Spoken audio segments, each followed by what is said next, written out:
Olá, amigos da Casa da Paz, do Centro Espírita Maria do Sacramento e do Centro Espírita Jesus Gonçalves. Tudo bem? Bom tempo já que a gente não monta um vídeo, né? Não conversa um pouco sobre a doutrina espírita. A vida da gente com essa situação do coronavírus aí tá um pouco complicada ainda. E esse abre, não abre, volta, não volta, acredito que está dificultando um pouco ainda o nosso planejamento. Mas vamos lá, temos mais um assunto para conversar hoje. Hoje, a gente dando continuidade àquela palestra sobre sonhos e premonições, a gente vai falar sobre a noite. Por onde eu ando? Né? Vamos conversar um pouquinho sobre isso. Vamos tentar entender esse processo do sonho, que a gente já comentou, da premonição. Vamos entender um pouquinho desse processo do que acontece quando o nosso corpo físico está descansando. Tá ok?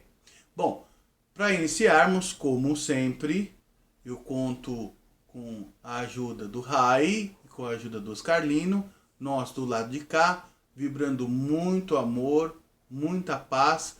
Vamos fechando os nossos olhos, vamos nos concentrando e eu peço a vocês também do lado daí que fechem os seus olhos, que se concentrem na figura amorosa de Jesus, o nosso Mestre.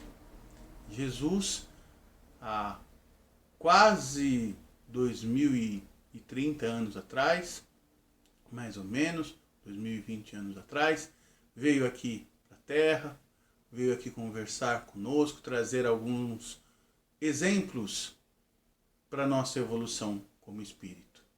Vamos agradecendo a Ele porque Ele se propôs a estar conosco não só naquele momento, mas depois de todos aqueles acontecimentos até hoje, pessoalmente e através dos seus emissários, entre eles Allan Kardec.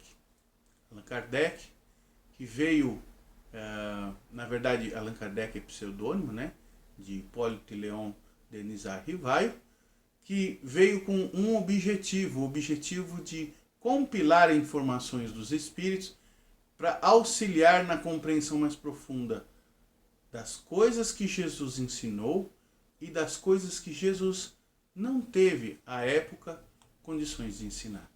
Vamos agradecer também a Kardec pelo esforço que ele teve e aos espíritos superiores em conjunto e cada um individualmente por buscarem abrir os nossos olhos para outras verdades que a gente não conhecia. Rogando aos amigos espirituais que nos envolvam com muito carinho, vamos dar por iniciada essa nossa conversa sobre a doutrina dos espíritos. Ok? Bom, como sempre, estou aqui com um papelzinho para nos ajudar e hoje nós vamos usar ele com um pouquinho mais de intensidade, porque tem alguns trechos que eu destaquei, é por isso que eu estou até já com óculos. Já estou começando com óculos, para não ficar põe, tira, nessa dificuldade da idade que a gente tem, né? Vamos lembrar algumas coisas para a gente se posicionar? Vamos. A primeira coisa que eu preciso lembrar é assim: na doutrina, no livro dos Espíritos, o principal livro que a gente estará usando principalmente para poder trabalhar esse tema, tem um capítulo próprio, no livro 2º, o capítulo 8, que fala sobre emancipação da alma. Lá existem alguns itens, nós vamos estar trabalhando um ou dois parcialmente. Seria legal estar dando uma checada por volta da questão 400, mais ou menos. E tem muita coisa interessante por lá. Muita coisa que a gente pode dizer que acontece na nossa vida e que a gente às vezes não compreende, né? Então, seria muito legal se vocês pudessem, e quem quiser, dar uma checadinha no que está constando lá no livro dos Espíritos. Tá bom? Bom, voltando mais um pouco, a gente deve lembrar que quem eu sou? É aquela pergunta que a gente sempre faz. Parece que eu sempre repito a mesma coisa, mas é importante a gente deixar claro que eu estou habitando esse corpinho aqui, aliás, esse corpão aqui, né? Mas eu não sou ele. Eu sou a inteligência que está por trás dele. Então, o cabelo está penteado, ou bem ou mal, é por conta dessa inteligência. Se eu tenho um cuidado com a minha saúde, é por conta da inteligência. Se eu tenho um cuidado com o que eu me alimento, é tudo por conta da minha inteligência. Minha não. Eu que sou a inteligência. Ok? Essa inteligência se desenvolve, essa inteligência evolui, essa inteligência amadurece, e é por isso que a gente encarna. Tá, Marcelo, explica isso melhor. Bom, 2 princípios gerais do universo. O princípio material, o princípio espiritual. Do princípio material surgem todas as coisas físicas, inclusive fluido cósmico universal. Do princípio espiritual surge o princípio inteligente, que se desenvolve até chegar ao ponto de espírito, que somos nós. Princípios inteligentes e individualizados, com a capacidade de se auto-reconhecer indivíduo, com livre-arbítrio, né? Inteligência. São as 2 ferramentas básicas que a gente se utiliza para crescer. Inteligência e liberdade de decisão. Aí entra a lei de ação e reação, eu decido, dependendo daquilo que eu decidi, o resultado é bom ou ruim, dependendo do resultado ser bom ou ruim, eu aprendo. Legal, 2 processos. Provas, que é aquilo que eu nunca passei, que estou passando, e expiações, aquilo que eu já passei, fui reprovado, né? Tomei uma decisão errada, tento de novo, posso ser reprovado, tento de novo, posso ser reprovado, ou tento de novo e posso acertar. Posso acertar lá atrás também, né? Esse processo e essa quantidade de repetições das mesmas circunstâncias e situações vai depender do uso da minha inteligência e das respostas que eu dou. Então, assim, repetir não é ruim. Repetir é processo de aprendizado. Claro, traz sofrimento. Pô, ninguém gosta de ficar para trás. Pô, ninguém gosta de ficar repetindo as coisas. Mas não deixa de ser processo de desenvolvimento, processo de evolução. Nada que a gente tenha que se sentir menor que o outro por causa disso. Esse negócio de melhor, maior, menor, sabe, mais importante, menos importante, a gente já trabalhou lá atrás, né? Autoestima, autoimagem. A gente tem que estar com isso bem equilibrado. Porque nós somos indivíduos, então se a gente tem que se comparar, a gente vai ter que se comparar a gente mesmo. Se o outro está na frente, que bom para ele, né? Ele pode ser um espírito mais antigo, ele pode ter um espírito mais novo, mas ele conseguiu dar boas soluções nas situações. E nós vertemos para decisões que talvez não foram tão adequadas. É muito simples isso. E nada que faça a gente ser excluído da criação. Por isso, o corpo é perecível, mas a alma, o espírito, ele não. O espírito permanece, ele é imortal. E aí a gente vai chegar naquela questão assim, tá bom, Marcelo, encarnação, você falou sobre isso, onde é que está isso? E é a primeira questão que eu vou pegar aqui, tá? Questão 132, que fala de qual o objetivo da encarnação dos espíritos. E aí os espíritos, eu vou ler um trechinho, eles respondem assim: Deus lhes impõe a encarnação com o fim de fazê-los chegar à perfeição. A encarnação tem um propósito, nós chegarmos à perfeição. Não é pra gente sofrer, não é pra gente ser infeliz. Nada disso, ao contrário, é pra gente ser feliz, é pra gente crescer, é pra gente amadurecer, é pra gente enfrentar os desafios de forma legal, de forma proativa, de forma positiva. Para uns é expiação, para outros missão. Expiação porque eu tenho que, né? Vamos lá tentar de novo, vamos lá tentar de novo. E dentro aqui da expiação ele tá à prova. Vamos lá experimentar coisas que eu não experimentei. Né? Eu, Marcelo, nesta encarnação não vivi um monte de coisa que eu tenho vontade de experimentar. Sabores novos, lugares novos, situações novas. Esse tipo de coisa é muito legal e é importante que a gente vivencie novas experiências. E a gente não tem que ter medo dela. Aí você fala assim, poxa, Marcelo, mas você pode comer alguma coisa que você passe mal. Posso, por que não? Principalmente eu, que tenho cirurgia bariátrica. Então assim, eu tenho que tomar um cuidado com o que eu como. Mas pode ter certeza, se eu sair daqui e for para Belém do Pará, eu vou comer pato com tucupi. Nem que no outro dia eu fique no banheiro. Mas eu quero experimentar essa experiência. Depois eu vou ver se a experiência foi boa ou ruim. Será que valeu a pena? Será que não valeu a pena? Este é o processo de aprendizado. E a gente passa por isso inúmeras vezes. E não só com comida. Isso precisa ficar bem claro. Não só com comida. Bom, vamos voltar aqui. Mas, para alcançarem essa perfeição, tem que sofrer as vicissitudes da existência corporal. Essas vicissitudes, porque a gente não lembra do mundo espiritual. Mas assim, eu tô ficando velho. Tô ficando cansado. Tô tendo mais sono.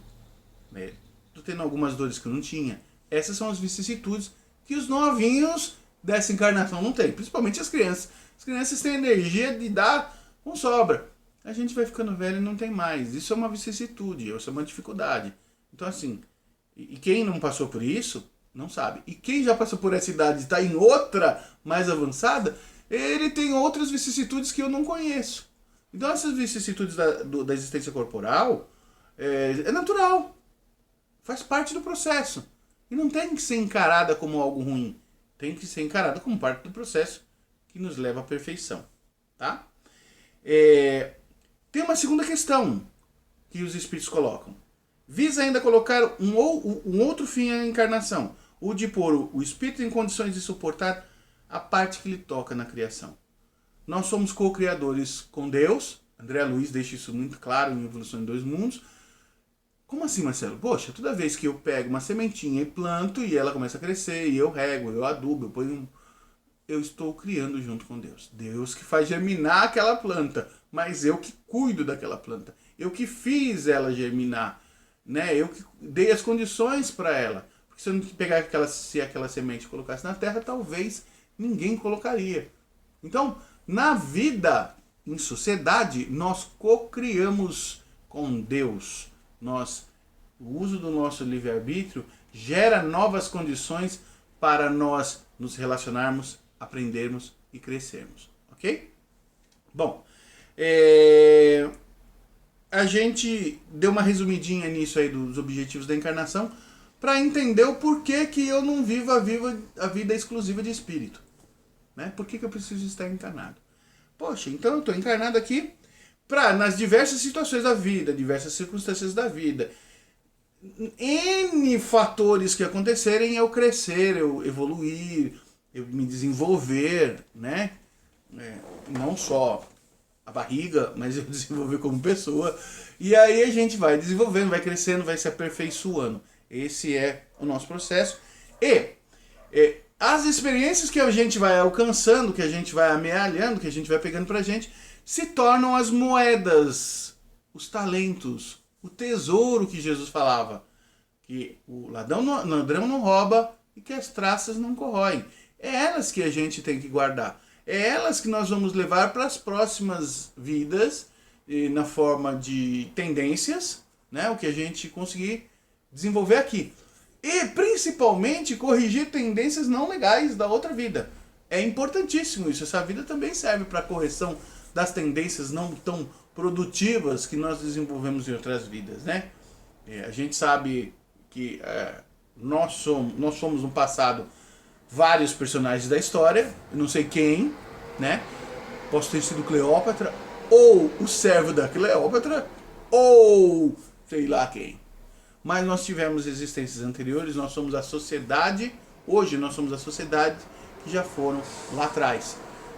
E as nossas decisões lá atrás impactaram. Inclusive, eu tenho alguns temas que eu vou desenvolver sobre a questão de livre-arbítrio e o impacto do nosso livre-arbítrio na vida das outras pessoas e o quanto o nosso livre-arbítrio pode ou não facilitar a vida das outras pessoas. Mas isso é cenas do próximo capítulo. É só um... esqueci o nome, não é? Sei lá. Um spoiling. Eu acho que é isso. Spoiling. Obrigado, viu? Acho que foi o Rai que me deu esse toque. Do que a gente vai conversar no futuro aí. Mas, bom, Marcelo, eu tô encarnado, beleza. E aí? E aí, a lei de sociedade, né, que é uma das leis básicas que a gente tem aí, faz com que a gente tenha contato com os outros espíritos e a gente adquira evolução. Por quê? Porque o amadurecimento, a evolução, ela está ligada a vários aspectos. Ela não está ligada só ao aspecto intelectual que a gente aprende da escola ou que a gente aprende lendo um livro. Ela está relacionado com o aspecto sentimental, como eu me sinto em relação aos outros, emocional, né? Qual a minha reação em relação ao que eu vi, em reação ao que eu senti, em reação ao que eu aprendi. E tudo isso torna a gente um ser integral. E a nossa evolução, o nosso amadurecimento vai para todos esses aspectos ao mesmo tempo. Uns mais, outros menos. Então são várias moedas que a gente vai adquirindo ao longo da vida. E nessa lei de sociedade, este corpo precisa de descanso, ele precisa de repouso. Na lei de sociedade, eu entro em contato com o outro encarnado, porque nosso corpo é um veículo de comunicação, né? Nosso corpo é um veículo de transferência de experiências, né? De desenvolvimento de desenvolvimento de experiências comuns. Beleza, e assim, mas ele precisa de repouso. Ele é elétrico, precisa repousar. Como se estivesse recarregando as baterias, né? Todo mundo fala assim, eu preciso deitar, dormir para recarregar as minhas baterias. Isso talvez seja uma coisa muito válida, né? Uma forma muito válida de se falar isso. Só que assim, o corpo repousa, o espírito precisa repousar? Boa pergunta. Será que durante o meu sono, eu, espírito, fico junto com o corpo dormindo? Esse é o objetivo da nossa palestra. E a gente tem alguns instantes para falar sobre isso, que não é muito grande, é simples. Mas que eu tinha que explicar tudo isso para a gente entender que se o meu corpo está repousando, eu como espírito não estou. Eu como espírito fico livre. Aonde está isso, Marcelo? Vamos lá, vamos pegar. Questão 401. Durante o sono, a alma repousa como o corpo?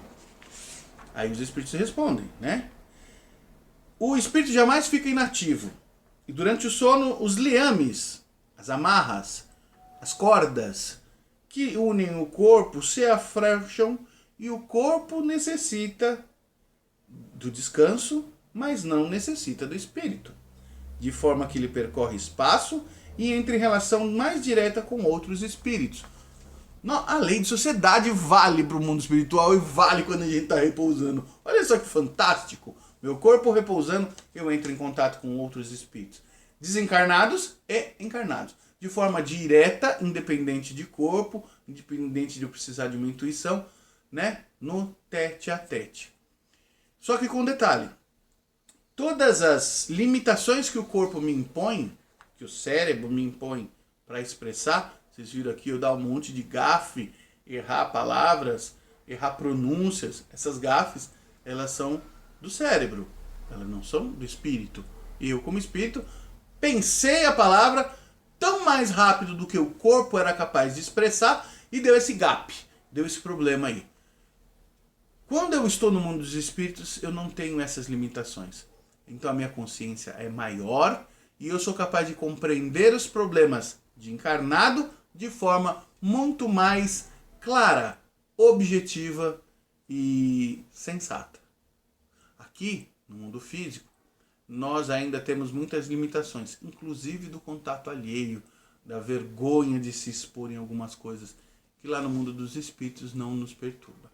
Bom, com essa liberdade eu entro em contato com os espíritos. Mas quem eu encontro lá? Quando eu vou para lá? Como eu vou para lá? E para onde eu vou para lá? É a pergunta que a gente pretende responder.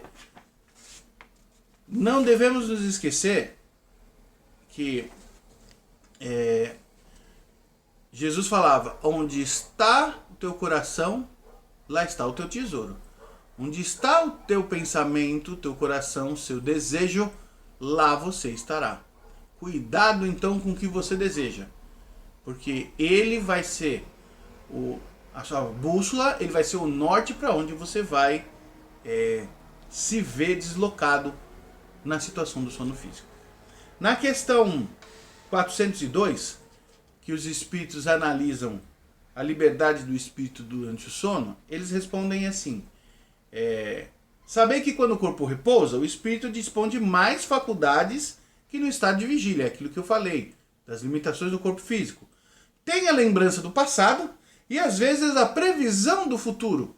Ele conhece o passado, sabe o que está fazendo. Caramba, a possibilidade do meu futuro ser esse é grande, simples, e muito provavelmente que é determinadas premonições que a gente tem, tá?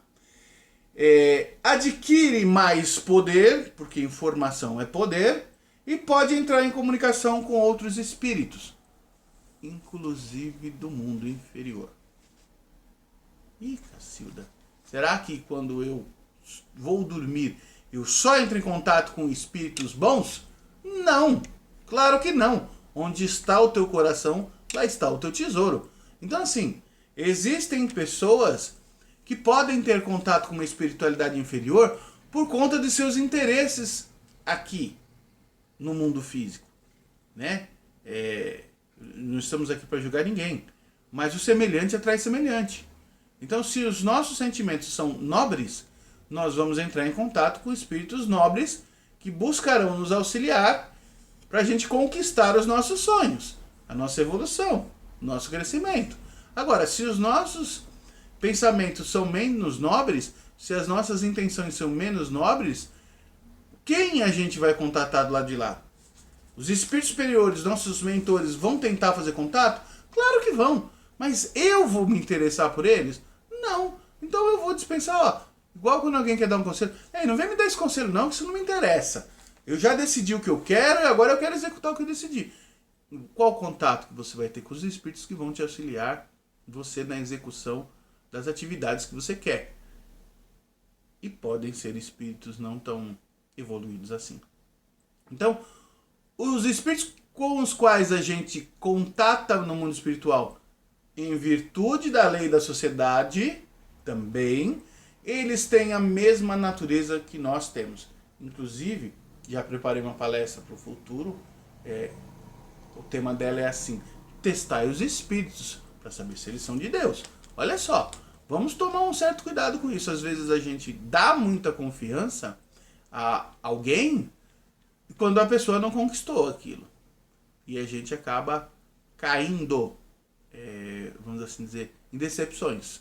Né? A gente cria expectativas que não se realizam. Por quê? Porque nós imprimimos uma imagem àquela pessoa que não correspondia à realidade.